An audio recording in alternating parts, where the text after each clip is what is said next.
இந்த பட தொடக்கத்துலேருந்து அமானுஷ்யமான பல விஷயங்கள் நடந்திருக்கு. கபில்ங்கிறவர் ஒரு ஆர்டிஸ்ட்.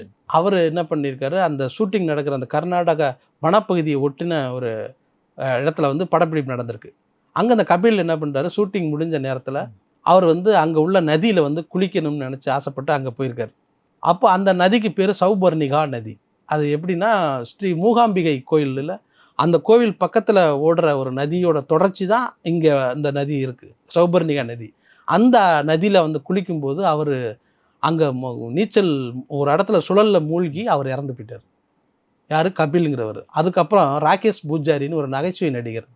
அவரு என்ன பண்ணியிருக்காரு, ஒரு நண்பருடைய கல்யாணத்துல போய் அ நடனம் ஆடியிருக்காரு. அவரு அந்த படத்துல முக்கியமான ரோல்ல நடிச்சிருக்காரு. நடனம் ஆடிட்டு வந்தவரு திடீர்னு அங்கேயே மயங்கி விழுந்து இறந்து போயிட்டார். வி.கே. விஜய்ன்னு கேரளாவுல சேர்ந்த ஒரு ஆர்டிஸ்ட் வந்து அவரு அந்த படத்துல அவரு நடிச்சிருக்காரு. அவரு இந்த படத்துக்காக ஷூட்டிங் ஸ்பாட்ல வந்து ஒரு ஒரு விடுதியில தங்கியிருக்கும் பொழுது, அவரும் வந்து இறந்து போயிட்டார். அவர் எப்படி மாரடைப்பு வந்து இறந்து போயிட்டதா சொல்றாங்க. அவர் எப்படி இறந்தாருங்கிறது பெரிய ஒரு மர்மமா இருக்கு.